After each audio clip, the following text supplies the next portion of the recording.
Hello, everybody. Welcome to this week's episode of MGR Unplugged. We have a lot of topics for today. I'm here with David, as always, and I want to cover briefly, because we've been talking so much about the Super Bowl and the ads and the revenues and all and the ratings. I wanted to cover briefly the Oscars that just happened 3-4 days ago last weekend. And then we have a lot of topics today, including the coronavirus that is on the news. And we're going to discuss a little bit on the analytical side, on the e-commerce side, how it's affecting a lot of businesses right now. We're going to discover also talk about Disneyland price increase and revenues from YouTube and a lot of different things. So without further ado, because I want to make this flow nicely, let's start with the Oscars quickly. We made predictions last week about the winners and all that. I failed miserably on all counts. Well, there was a surprise. I mean, I really thought 1917 was going to win. So did I. Especially, I actually made the effort to watch the movie just before the Oscars, and I was like, wow, this is a great movie. Not only on the movie itself, but the cinematography, which actually they did win cinematography, so that was good. But the directing, the whole focus of the movie, but you know.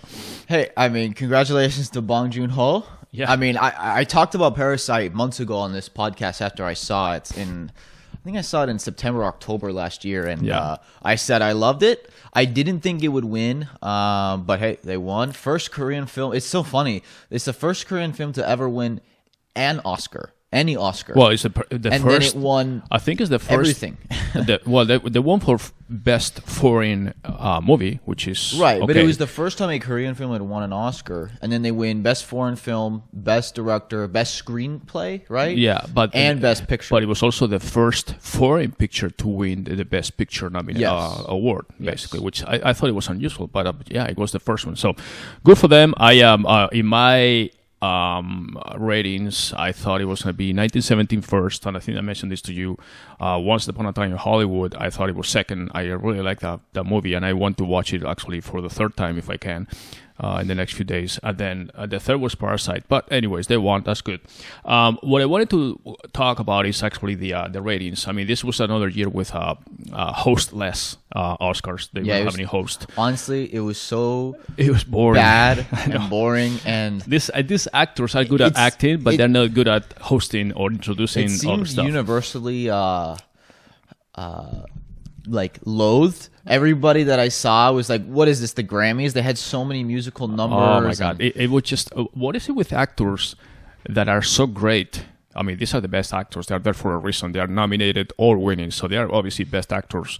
But what is it with them that when they get in front of the stage and they're introducing other nominees or something, it looks like they're frozen? I mean, I think I could do a better job. I think that they're not used to being live. I don't know what it is. Actors but it's like are never live. They're reading off of a teleprompter. They're with the co-presenter, and they have a little preparation script, and it doesn't look like it's that worked out. Like they're improvising, they stumble all the time. It just doesn't look natural, you know. And obviously the ones that are better is the comedian ones, like when they have this more like Steve Martin and. But honestly, to me, even the comedy. I mean, they had some okay jokes, but Chris Rock and Steve Martin, they were so. Light. Basically compared to Ricky Gervais at the Golden Globes. Yeah. It was like, okay. I think they were trying to be very politically correct. It looked like the Oscars, the Academy, or whoever gives them instructions basically said, okay, you can go at max a 4 out of 10 on the offensive rating, but do not go past that. And basically they were very careful. Like a lot of their jokes are kind of, they're fine, but they didn't go there. They didn't want to cross the line, that's for sure. That actually translates into the ratings, which actually were an all-time low. They've been going down for years. I know. And then on top of that, you have no host, a boring show. Even people I know who are like avid Oscars watchers were saying, movie fans. Oh, I was so bored. It was just loser. Yeah, it was just a boring thing. So anyways, the viewership was 23.6 million, which in perspective is 20% less than last year, which wasn't a banner year to begin with. How many? 23? 23.6 million. Okay, that's not good. So that actually is about a quarter of the from the Super Bowl. But the ad, we were talking about Super Bowl ad expense, which I think we said it was 5.6 million per 30-second spot for the Super Bowl. The Oscars was 2.6 million. Yeah, that's outrageous. Yeah, the Academy Awards are an average of 2.6 million per ad. I didn't see any new ads. They were all kind of recycled from what they did. It was actually another important point is that this is the first year that the Super Bowl and the Academy Awards and the Oscars were back to back. Usually there's a couple of weeks in between, allows advertisers to tweak or make changes to some of the ads. They kind of review their campaigns, see the feedback, and they can tweak a little bit some of the ads for the campaigns. In this case, they just basically rerun what they had. But still, I mean, they were paying half the cost for a quarter of the audience. So talking about return on your investment, 2.6 million. 2.6 million for a 30-second on ABC advertising. That's so outrageous, honestly. Yeah, it's really. I mean, I thought it was outrageous for the Super Bowl too. But the difference is on the Super Bowl, people watch the commercials because the commercials are an event themselves. Right. Nobody's watching Oscars commercials. When the commercials when it goes to commercial break, people are tweeting or texting or whatever about who just won and blah blah blah, getting a snack, going to the bath. No one's watching the commercials. Right. Plus, the thing is that they've probably have seen the commercials before, and the novelty that you have at the Super Bowl is like the grand opening of brand new commercials that sometimes they are revealed a few days earlier or something like you said, but most of the time they're brand new. All these big companies want reach. Right. Do you know how much reach I could get a company with 2.6 million on Facebook? Yeah. Oh my God. I'm talking about return on investment and CPM and all that. So, but back to the viewership, we had 23.6 million, which again is 20% less than last year and an all-time low for the Oscars. But the Golden Globes were also low. They were 18.3. That were just 2-3 weeks before the Super Bowl. I think obviously a big part of it too is just a lot of people are watching TV less these days. Yeah, and these are basically... and the Grammys were also 18.7 million. So the Golden Globes and the Grammys are similar, but they were also off of 2019 numbers, which kind of leads me to believe that these award shows are losing their allure, basically, that people don't really care so much about these things. I mean, they almost just rather look at the clips on YouTube or highlights or whatever. But my standard viewing system for award shows, especially for like Oscars and Golden Globes, is I watch the first 10 minutes opening. Okay, especially like if it's Ricky Gervais, I want to see his little bit. Yeah, exactly. And then like the Oscars, I'll tell you exactly what I did. I watched the little opening, which was really boring with the music and all that. And then they did Best Supporting Actor, which was Brad Pitt, and he won. And then I stopped watching, and then I came back for the last 20 minutes where they did Best Actor, Best Actress, Director, and Movie. Yeah. And basically, I watched those four. I was done. I said, okay, I got all the ones I care about. Yeah, all the ones in between. And these people that God bless them. I mean, they win the best makeup and best special effects and some those mixing. Things matter, but they do matter. But they bring a team of like 10 people there on stage or something, and they all have to say thank you to this, thank you to that. I was like, okay, well, I don't mind that they bring a team on stage. To me, it's just. It's just a matter of fact that people are not as interested in who wins best special effects as in who wins best director, right? Or best actor. And so the Oscars, they know this. They need to do something to keep people watching. And it felt like they did the opposite this year, where I'm sure many people, including myself, tuned out because it was so boring. Right. Everybody just waits until the end or leave until the nice thing about having a comedic host is that at least you stay because you know he's going to have more little jokes and bits. Right. But if you don't have that, there's no hook to keep you watching. So there's a miss. I mean, a host for this type of event, a host is definitely needed. And like I said, as much as they are all the greatest actors on earth, and they also complain. I mean, I don't want to get political, but there was too white and this and that, and not enough women, and then there was all this. Natalie Portman was wearing this jacket. Did you see that? I thought it was funny because she wore this like or it was like a cape over her dress. It was a jacket or something with the edge trimmed with the names of the directors, of the female directors that were not nominated. To be fair, this year was a great year for movies because you have to say, okay, who gets knocked out? You had Scorsese, you had Tarantino, you had Bong Joon-ho who won, you had Sam Mendes, 1917. Mm-hmm. Like, okay, I mean, those were great, so they have to be better than them. The one that I thought, I forget her name, but there was one woman who I did think made a great movie that I thought maybe should have been nominated, but it happens. But the funny thing was someone I saw this on Twitter because she wore this, and then someone tweeted that Natalie Portman has her own production studio. I know, she does. And she's never hired a female director. It's like you're hypocrite. She got a little backlash, actually, because they said you are part of the problem because you are showing this, understanding and endorsement of the female directors that should have been nominated, and they weren't with the names embroidered and all that stuff. He says, but you don't even... hire female directors for your own movies. As he says, well, anyways, that's just. And then aside from the fact that there were very few African American women nominated or men or this, it was just. Anyways, moving on from the Oscars. Anything else? We just wanted to touch on the advertising side. I don't know who does the media buy and all that, but I don't understand. Obviously, the networks are going to charge whatever they want.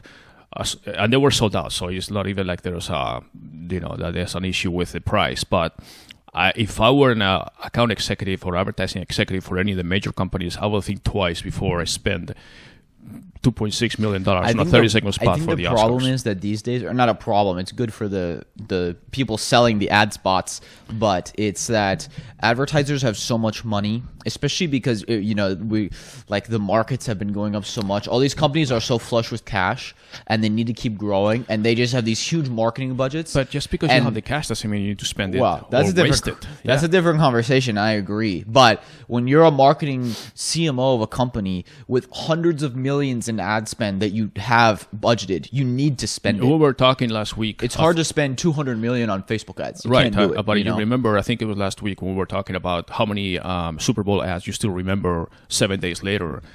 I mean, today's Thursday. The Oscars were on Sunday. It's like 4 days later. I don't even remember a single ad. Like I see, from the Oscars? From the Oscars. Oh, I didn't even watch it. I know, that's the point.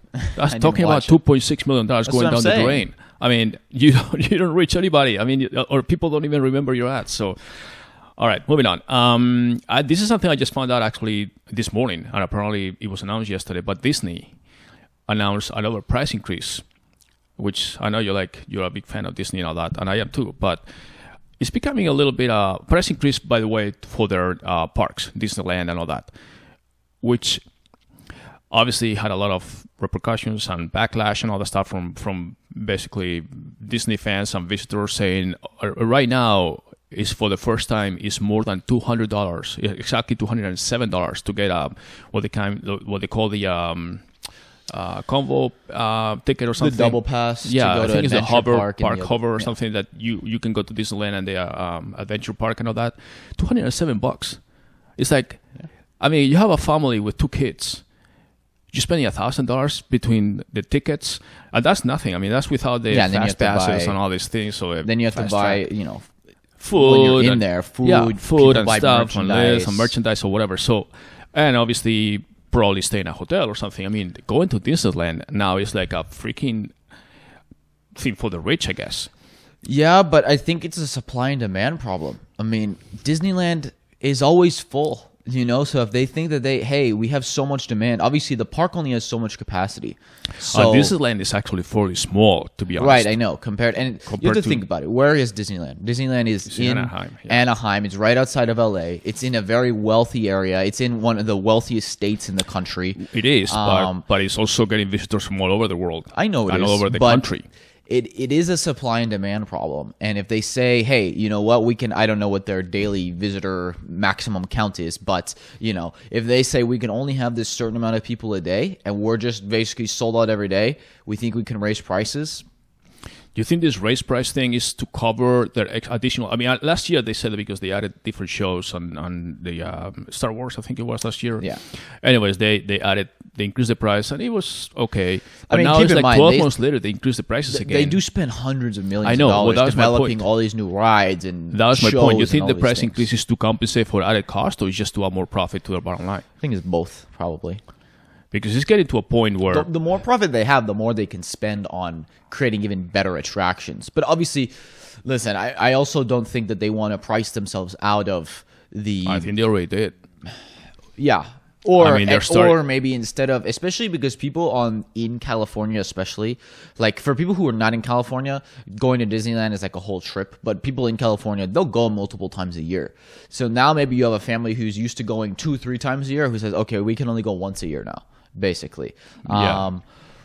I don't know. I mean, listen, they run their numbers. They're a business at the end of the day, so they don't do these things on a whim. I was surprised because it was announced on Twitter or something, and then it went like crazy. And this kind of, especially when this all these other attractions that are more like adults and all that stuff too. But Disneyland is traditional. I mean, obviously, a lot of adults go to Disneyland, parents, and all that stuff, but it's primarily for kids, and it makes it very difficult for a family. When their kids say, "Hey, I want to go to Disneyland," and their parents want to take their kids to Disneyland, but at the same time, it's like, "Hey, son, it's $200 or $100." I mean, it's not always $200, but it's really in the $100+ for the normal ticket without it fast tracking. You're going to be waiting in line, small park, it's packed, and it's not really that pleasurable experience. You take your kids, they're going to be entertained, but it's like you're going to spend like over $1,000, $2,000 between hotel stays, travel trip, and the tickets. And it's like, sorry, I can't afford it, son or daughter or whatever. It's like it puts the parents in a difficult situation for that stuff. So I think they need to watch that. They have some school trips and all that stuff, which is good, but those are obviously local for the local area. So. Anyways, that was just something that I wanted to discuss briefly. But the main topic for today is actually something that has been in the news for quite a while. And we try to avoid talking about it because it's been everywhere. But I started to affect some of the clients that we work with. Well, I did talk about it in my newsletter that I send out every week a few weeks ago, the coronavirus. The coronavirus is the topic. So I don't want to discuss too much on the... We'll touch briefly our opinion, not... expert opinion. We're not experts or doctors or anything on the actual virus itself or the disease itself, but obviously on the economic implications and things that are starting to kind of snowball a little bit all over the world, not just the region in China, Wuhan, and the nearby cities. Some cities are. The weird thing is that some cities are more in quarantine than others, even though they seem to be like equal distance from Wuhan, where everything started. So. Briefly on the numbers, and I was looking at. I've been doing a lot of research for the last 24 hours about this, and the amazing thing is that there's numbers all over the place for this. Right. I think I'll give my opinion, and then you can give yours. I think I don't believe a word China says about what the real numbers are. I think. A good rule of thumb would be whatever China says, at least double it to be safe, because that's probably more real, if not even more than that. And especially the thing that's very scary is the death rate. Because if you remember a few weeks ago, the death rate was reported as it could be less than 1%. Then it was maybe 1.5% to 3% is I think what they said. And now there's some estimates that I've seen that they say, it could be way higher. It could be like 16% death rates. That's a big difference. And that's 1 in 8. And that is the thing that, first of all, we used to have like 40,000 cases, and now just overnight, they added another 16,000 cases because they were clinically diagnosed. These definitions are very vague, and that's the thing that is the confusion. So now all of a sudden they added another 15,000 cases because they were clinically diagnosed. And before, the cases used to be people that reported to the hospital, not people that maybe had it but didn't go to the hospital. Now the people that are diagnosed but they are kicked out or quarantined or whatever. And then obviously like the death rate, obviously... based on 40,000 cases, and back in the days you had like 400, 500 deaths or fatalities, and so that's like 1% that you were talking about. Now we're up to 1,100, and but now they're adding more cases, and then some of the deaths are not being reported to, and they were attributed to other diseases, or say, no, this person would have died of flu anyways, or he has something else, and whatever. So we don't really know the numbers.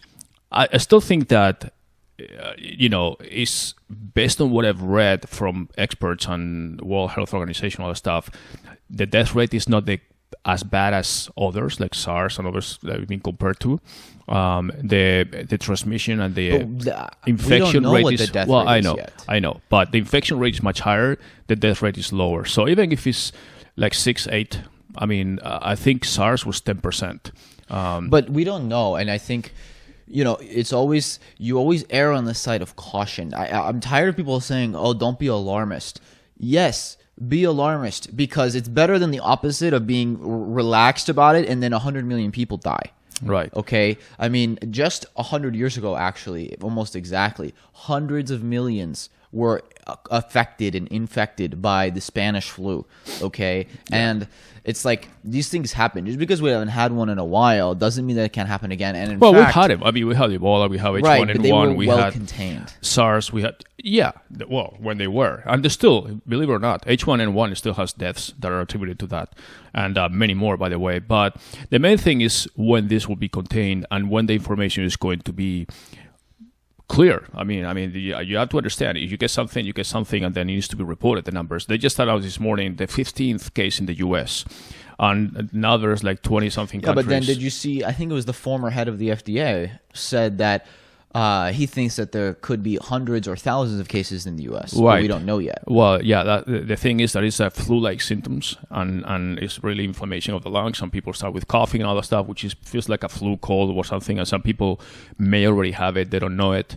And again, it obviously people that are more vulnerable are the ones that are more, again, more chances of being and people in countries where they don't have first-rate health care. Right. Okay, like they were talking about if this were to spread into the slums in India, I mean, there's hundreds of millions of people with no sanitation, no nothing. That would be a disaster. Right. So talking about the consequences of this, it's not just the quarantine that they have in the city. They're shutting down cities completely.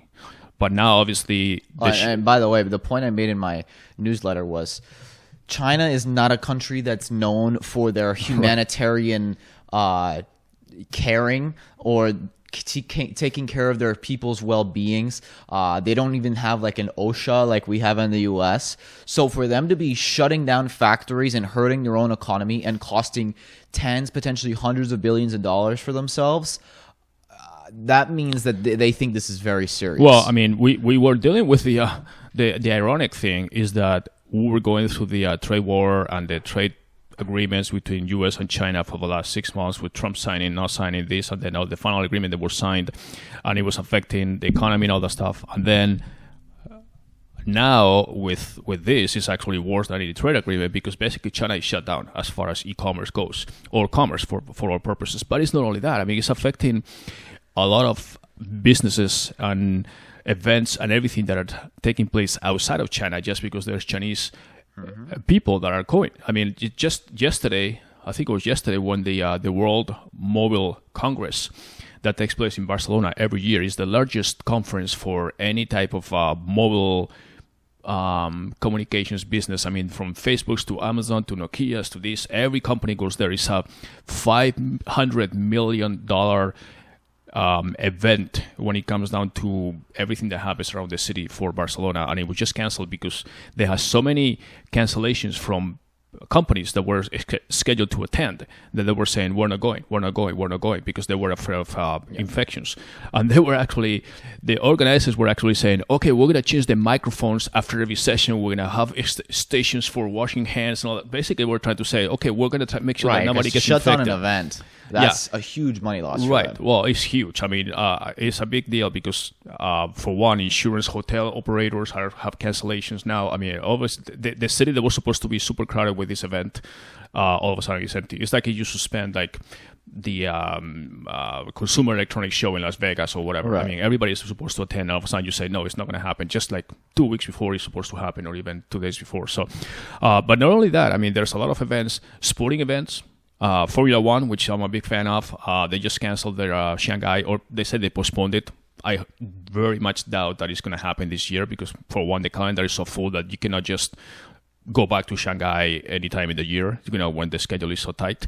But anyways, they canceled the Formula One Grand Prix in Shanghai that was supposed to take place in beginning of April. Formula E, another Formula event, racing event, was already canceled because that won't happen. It's supposed to happen like at the end of February or March. Sporting events, LPGA, tennis events, and now even qualifying events for the 2020 Tokyo Olympics. The Summer Olympics are in Tokyo, by the way, from all places. Now basically in just across the ocean from China. And even though the organizers are saying they will happen no matter what, of course, what they're going to say is their big event. They spent like for the last 8 years trying to organize them. So they're going to say, we're going to, think about it. So they say they're going to take place no matter what, but they're also spending like $100 billion in making sure that everything goes smoothly and they have the proper infrastructure for safety. How much? And $100 billion. You mean 100 million? No. Japan is spending 100 billion. No way. Yeah. No. 100 billion. That's what they said. That's what. On well, what? I mean, on the whole Olympics or just on the? Well, I mean, it's not clarified. This is something that they reported like in the last few days when they started spilling over to all these events because they had this. I think it was a basketball. Olympic trial tournament, qualifying tournament that was canceled, and Japan said basically we're spending 100 billion on the event. I'm not sure how much is specifically for the coronavirus or what, but so we're spending 100 billion to make sure that we are running an event that is completely smooth. So we'll have to see how the numbers. It was actually reported by CNBC, so I need to see if there's more details about what the event is actually safety versus the event itself. But the bottom line is that it's really affecting a lot of events and even at a anecdotal level, I've talked to multiple clients now who are being directly affected by it. Where basically either their factories that they work with in China are basically closed. We have clients in Hong Kong and in China who both are basically saying we're shut down until further notice. I mean, it's real and. These are real consequences to things like this. We always talk about what's the next black swan event. 2 months ago, no one was thinking about this, and now all of a sudden, 2 months later, it's like, oh, all of China could be just shut down. Yeah, and I don't know. One thing that still amazes me is that the U.S. market, the stock market in the US. I can't believe it. I can't believe the market is still just flying. It's just like it's totally oblivious of this thing. Like I always look, like they had a little blip. I think it was early last week, where it went down, and then all of a sudden it's like, oh well, it's under control, so everything is going back to normal, and it's basically hitting new records. I can't believe it. I don't understand how companies are being so neglecting, like looking the other way when this is something that if they will be so affected. If worst case scenario happens, where all of a sudden, basically we realize it gets really, really bad, and China just has to shut its borders, and basically says, okay, nothing in or out of the country, and the U.S. too, because Trump has already said, if it comes to it, I mean, we may have to basically temporarily shut down. Well, that's the point. Anything coming in from China. I mean, we're talking about the tariffs during the trade war that we had, saying, okay, we're going to impose 500 billion in tariffs and 100 billion in tariffs and this, and then all of a sudden now we're shutting down everything. And the stock was going down for that, but it's not going down for this. If all of a sudden China shuts down, that basically screws, I don't know, 80% of the global supply chain. Oh, absolutely, yeah. How the market doesn't care, just keeps flying up. Oh, business as usual, is baffling to me. Yeah, I don't understand it. I think they're betting that it's just gonna go away and nothing's gonna happen. But if it ends up getting worse, I think we're gonna see a major sell-off. I mean, it's at all-time highs. With it is. Pandemic going on across the ocean. It is. But it's not some pandemic like Ebola was terrible, but it was in basically poorer countries and in Africa. It wasn't anywhere that was necessarily an economic hub.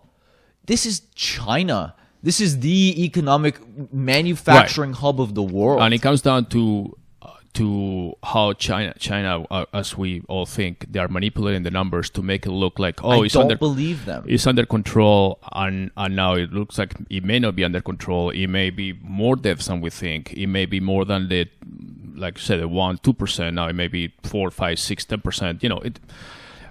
The lack of clarification in the numbers is really telling. So we'll see how this evolves. Hopefully, obviously. It'll be contained at some point. The thing that doesn't help is that developing vaccines for these viruses is not something you can whip up overnight. So we'll see. We'll see how it goes. So any final comments on this? No, I guess that's it. Just be careful, and if you get your stuff from China, be ready to be disrupted. Yeah, that's the thing that we always recommend to some of our clients too. Is certain and done, obviously, but you need to diversify your sources. And sometimes it's and if you make your stuff in America, you're going to be in good business for the next few months. That's right, for sure. Or even in border countries with us that are also maybe not as economic or inexpensive as China labor.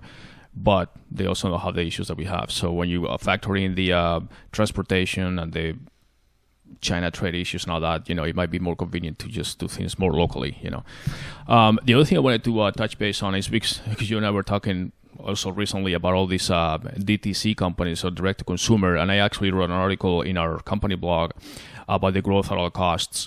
How these companies just basically try to spend all the money and then trying to figure out how to get the audience and all that. There's two companies that just... Well, I wrote about one on Tuesday, which Yeah. on this week's newsletter. By the way, if you want to subscribe, e-commerce Edge weekly newsletter, go to mgredge.com/join.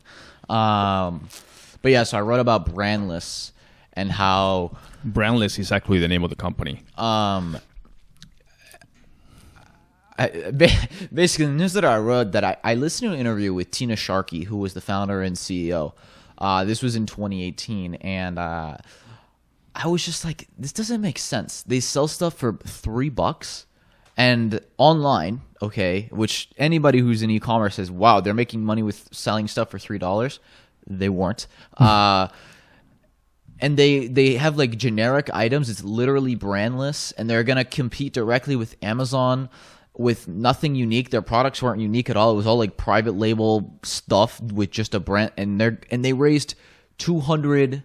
I was wrong in my newsletter. I wrote 230 million. That was what they got from SoftBank. They actually raised a total of, I think, 290 million or something.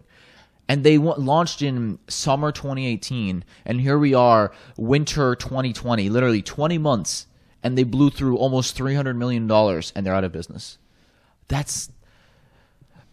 I wrote that this is why strategy matters, and I said that this strategy was all wrong, and I saw it 2 years ago, and I didn't think they would blow through the money this fast, but they did. But what do you think is the?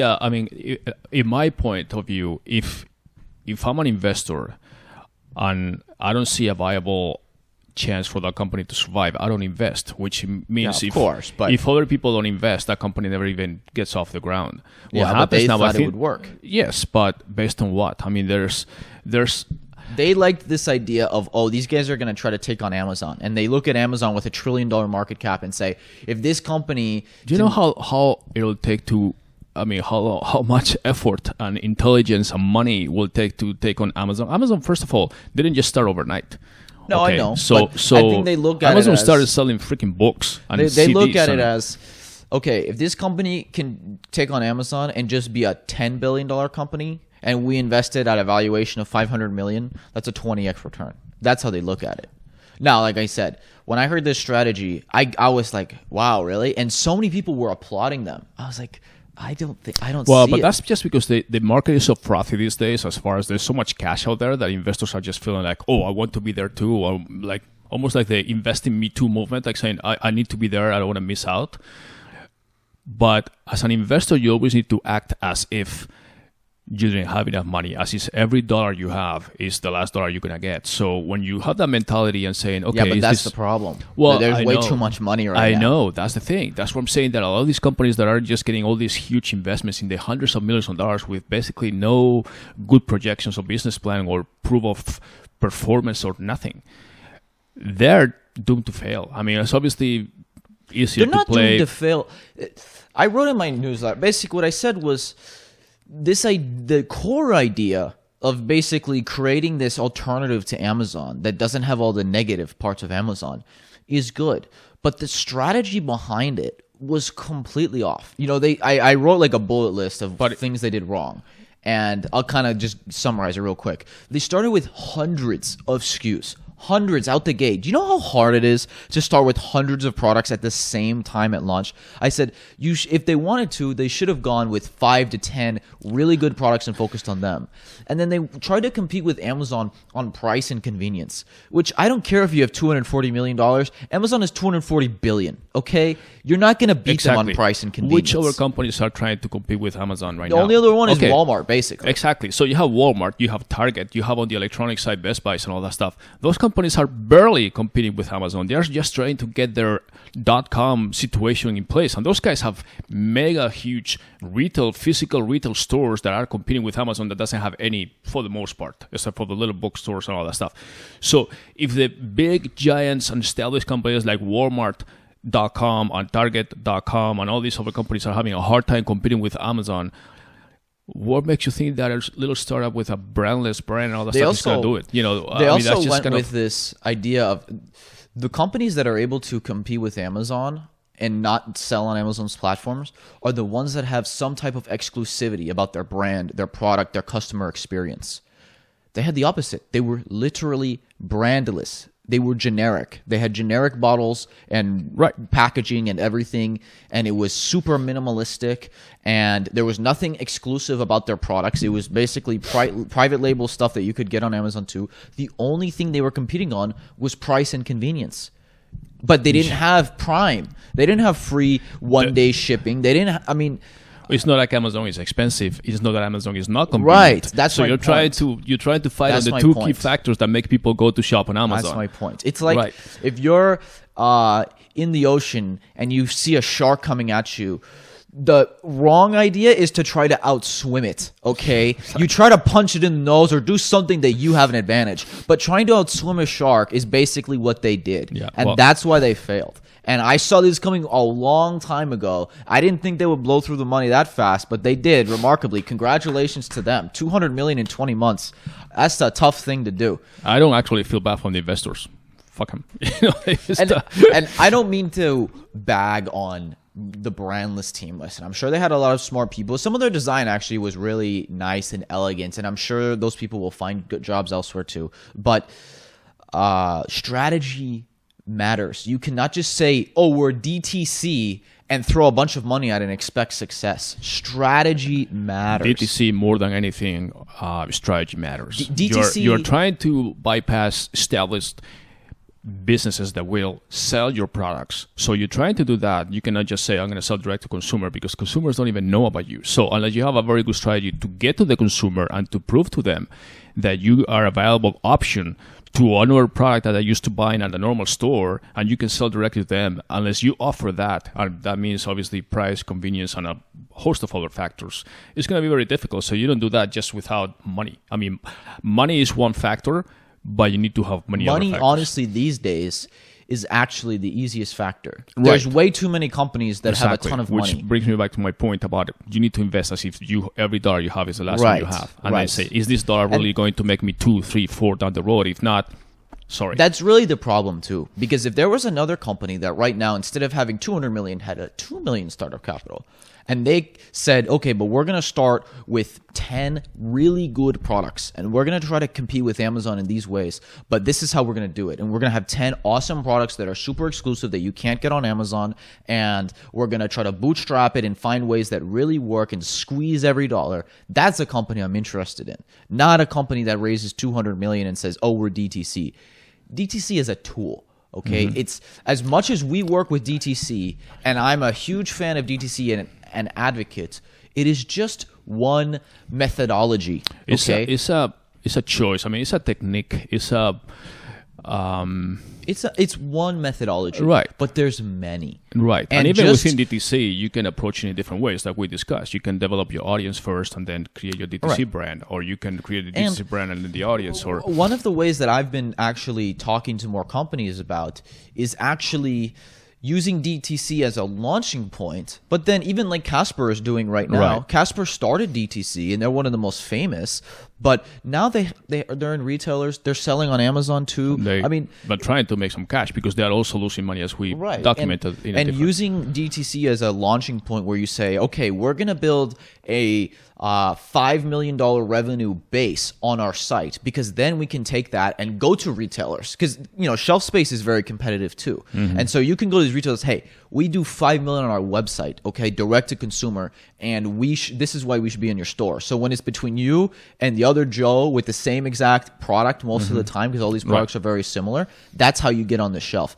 And DTC is can be an accelerator of growth and profits, but it is not the only tool in the toolbox. Well, DTC, the biggest advantage I see also is that when you have a unique product in some way, or a unique aspect of your product, whether it's the deliver at home or like the Dollar Ship Club and all that, what you do is that you get enough of a head start towards your competitors that by the time they try to catch up, it's too late, and you already have that audience built. So everybody thought Dollar Ship Club was going to be impossible to compete with Gillette and all that stuff, because Gillette basically dominated the marketplace of razor blades and all that. But they did, and they ended up being bought out, just like you said, because for a company like Gillette, it's better to, or Unilever in that case, it's better to buy the company that create their own infrastructure. It's too big for them, or too small the amount, but too big to create, too big of a change. By the way, just one note on the razor industry. I cannot believe that Harry's deal got rejected by the FTC. They're worried about a monopoly in razors? I know. What? That's one of the most competitive industries. I see razor companies popping up every day. In fact, P&G just bought a women's razors company, Billy, the other day. Right. Like you said, Dollar Shave Club. There's so many of them. Schick is the one that was trying to buy. Right. Schick was trying to buy them. And they basically said, we're going to move on. They don't want to keep pursuing it. Yeah. That. And they both said they're going to move on their own. So basically, there's some type of lawsuit, I believe, going on. I think, maybe, but like Harry's is suing Schick.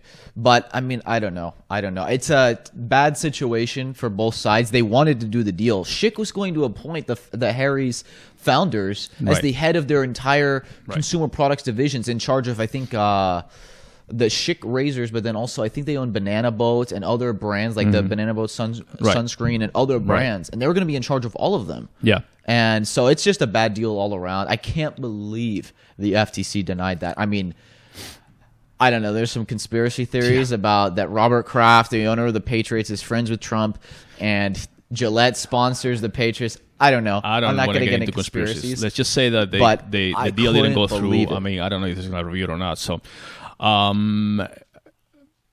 this is kind of joking, but MAGA is back. Speaking of Trump, I know MAGA. The other remember MAGA, MAGA.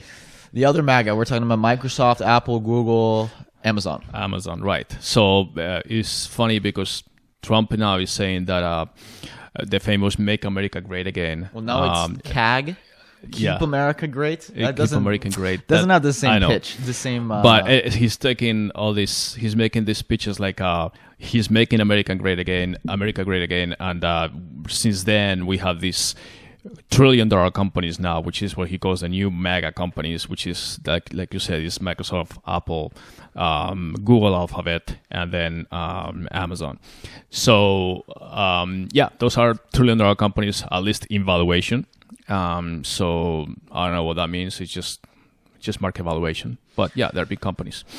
The only one that I'm surprised Facebook is not there. Yeah, they're not that far behind. Yeah, everybody thought in the beginning that Facebook would be, the first one to reach the $1 trillion, and then they, after all these last years of controversial issues, they kind of. If you had to bet on one of the companies dropping out and one of the companies becoming a $2 trillion company, the first one, what would your bets be? I don't know of any company that may drop off. I mean, all Microsoft and Apple, Google, or Alphabet and Amazon. I don't know if I do think, like I said before, that Facebook will probably join the party at some point, if not very soon. But I don't know if any of these companies, unless there's a major recession factor. If I were to guess, I would say it would be either Google or Amazon. Amazon, really? Well, because Amazon of all of them has the lowest margins. Yeah, but keep in mind that they have like now Amazon Web Services that they have all this other stuff that is really but they also bringing have lot a of profit. dwindling advantage that I've discussed. Yeah. I don't think any of them will, but if I had to choose, I'd say either Google or Amazon. Apple, definitely not. Apple makes a ton of money. Yeah. Microsoft seems to be really growing on the enterprise side. Ton of money too. Who would your guess be for the $2 trillion? If you were to guess, which company will be the first to be at $2 trillion? It may not be any of them, but that's a big jump. I don't think we're gonna have $2 trillion. Basically, double soon. again from here. Yeah. If you were to guess, which one? If they get into the content and they are successful, I'll say probably Apple. Oh, I don't think so. Or maybe Microsoft because they are really coming strong. If I had to guess, and this is how it would happen, that Apple makes AR glasses and that they win the AR glasses industry just like they won phones with the iPhone, that would be the path. The other ones, I think Google, Amazon, I don't think by themselves they're going to do it unless there's some kind of merger or something like wild case that Apple acquires Tesla or autonomous cars. That wouldn't like happen. That. It's too late for that. I know it's too late. So anyways, let's just got the speculation. But speaking of revenues, YouTube actually, Google or Alphabet, I keep saying Google, but it's Alphabet, really a parent company, at least for now, just reported, that before they never actually reported like YouTube separated from Google. Right. It was basically the same thing. But now because Google has YouTube TV, YouTube has YouTube TV and other entities, and it has a budget of its own in advertising, they reported the revenues for just the YouTube side, and they were actually 15.15 billion ad revenue in 2019, which is kind of a big chunk of change when you think about it, just for YouTube. Yeah. Instagram, I think, did 20. So that's a good comparison. Yeah, yeah, exactly. And that's up 36%. Apparently the year before, which they didn't report until now, they had 11 billion and now they have 15. So obviously they are increasing and Google is posting a lot of advertising. I actually wrote an article because there's a lot of confusion about the kinds of YouTube ads that you can do these days. So if you are curious, I wrote an article on the MGR blog about all the formats that we have these days because, they keep changing. But I mean, I only see that number growing because I think if there's anywhere where a lot of we talk about TV commercial budgets is going to go, I think a lot of that will transfer over the next 5 years more towards YouTube. A lot of it has already, but I easily could see a lot of companies who, if you're a company who has $100 million a year TV budget, maybe you'll say, okay, well, we're going to start putting 20 of that a year to YouTube, and then 25, 30, 40, like, especially because I actually shared a stat in the newsletter also that basically said, where are the under 25s spending their time watching? Right. Almost exclusively, it's YouTube and Netflix. Yes. They don't watch TV. Right. They don't watch. It's basically on-demand programming. And so if you want to reach under 25s, Netflix doesn't have ads. So YouTube is the option. One thing that Netflix, by the way, their revenue was 20 billion. Just by the way, yet I think they will have ads in the future. Yeah. Not direct like YouTube style ads, but paid content like we talked about with Goop. Right. And they probably have like something. This brought to you by placements this. In. Yeah. Oh, what's this Coca-Cola bottle doing? Yeah. I think they'll do. But more the of other that. thing is, I didn't see the number was reported as ad revenue 15.15, 15.15. Yeah. But I don't know how much of that was the subscription now for the YouTube TV. So I'll be curious to see what the subscription numbers are. And what is the annually? You said it was, the monthly fee is like $50 or? Well, there's two things. There's YouTube Premium, right, which is $12 a month, right, and that just means no ads on the platform. I have that. I pay for that, and but then there's YouTube TV, which is $50 a month. So I'm going to look further into this because the report that they had is only on ad revenue to compare with the overall ad revenue from Google entities. But I don't know how much was just for the subscription service because now we're going to have obviously Apple, TV Plus and Disney Plus and so forth. So anyways, just to wrap up this program today, this weekend is one of your favorite weekends of the year. There's a sporting event. Oh, the All-Star? I wouldn't say it's my favorite weekend of the year. No, you're not? Okay, I thought because you're a I'm a basketball fan, but honestly, it's not as entertaining as it used to be, the All-Star weekend. Really? But Okay. good. Well, I don't want to say good news. As a Suns fan, I'm kind of somewhat happy. Devin Booker will be going to the All-Star game. Unfortunately, it's not because he was voted in. It was because Damian Lillard got an injury last night, and Booker will be taking his spot. So is that confirmed? Yes, it got confirmed this morning. Okay. So who decides that? I'm not Is that the sure. coaches? Damian Lillard said he thought it should be Booker. He tweeted saying that he was hoping that with his injury, somebody that actually deserves it too. Right, and he actually said Booker's name. Booker's name, yeah. But I don't know who decides it if there's an injury. But it was, I knew, because he was it was surprising that he didn't get in the first place. I don't want to get into a whole basketball discussion, but Russell Westbrook is the most overrated player of all time, and he should not are getting into a basketball He discussion. should not have been in there over Devin Booker. Devin Booker, 27 points a game, over 50% shooting. The first player to ever have those stats and not make it to the All-Star game. I thought you said you don't care much about the All-Star weekend. You're just getting all Well, I wired up care now. about the fact that Devin Booker, I just put it this way. All right, so put Booker... Who are the put Booker? Sorry, we lost the connection. Who are okay? Go ahead and finish with Booker quickly. Put Booker. Okay, put Russell Westbrook on the Suns. Put Devin Booker on the Rockets with James Harden.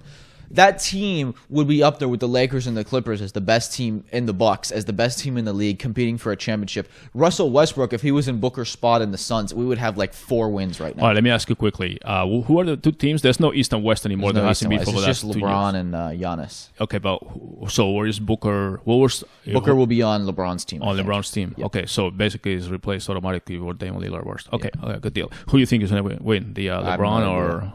I don't know. Do you care? I don't care. Over under for total numbers for the score, 300, whatever. Well, they changed the format. Oh, did they? Because remember the fourth quarter is 1st to 24 for Kobe. Oh, that's right. I forgot about that. Yeah. So whatever they are, so in the first 3 quarters, the score is 100 to 95 at the end of 3 quarters. Mm-hmm. Then the first team to score 124, basically 24 plus.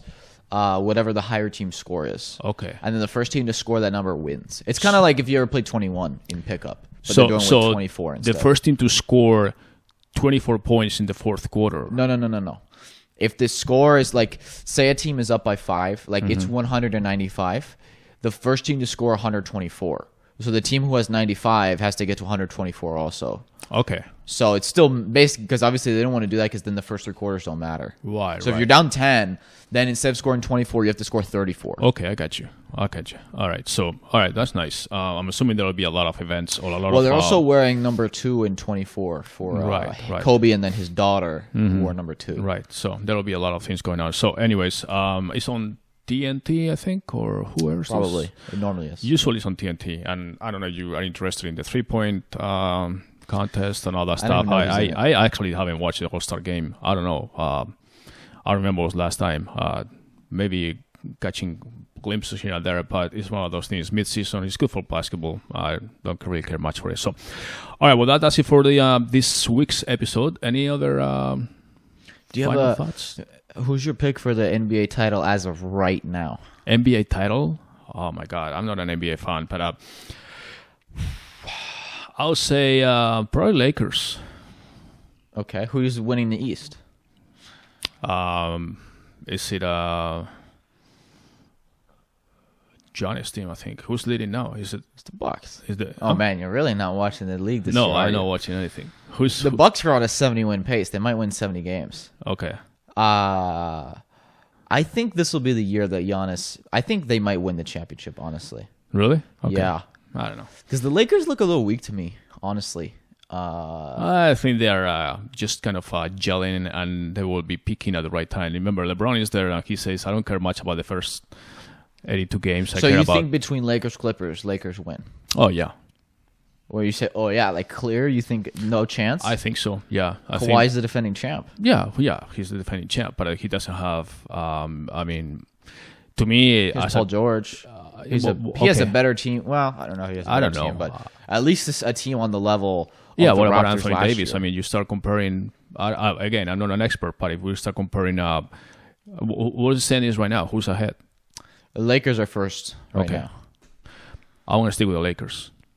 I would be happy if we had Lakers Bucks, so we could see the Giannis, the new up and comer versus the old LeBron. Right. Yeah. Well, not old LeBron, but the older. He's old LeBron. He is kind of old LeBron now, but the old regime versus the new. That would be a fun finals. But I'm gonna go Bucks. I'm gonna go with Bucks. I think this is their year. All right. I'm going with it's Giannis. too early. It's not even February. We're discussing playoffs and NBA finals now. So, and the Suns are going to make a final push to make the playoffs. Okay, and we have the European Soccer Cup also this summer. Oh. That's the one I'm going to be watching. We're going to have The it on Euro TV. Cup? The Euro Cup, yeah. Oh, okay. So we're going to have it on TV when we're going to have our MGR Unplugged. Do we have the rights to that? Are we going to get taken down? I don't care. They can come here and take me down. I don't care. All right, guys. This is it for this week's episode. We'll be back next week again.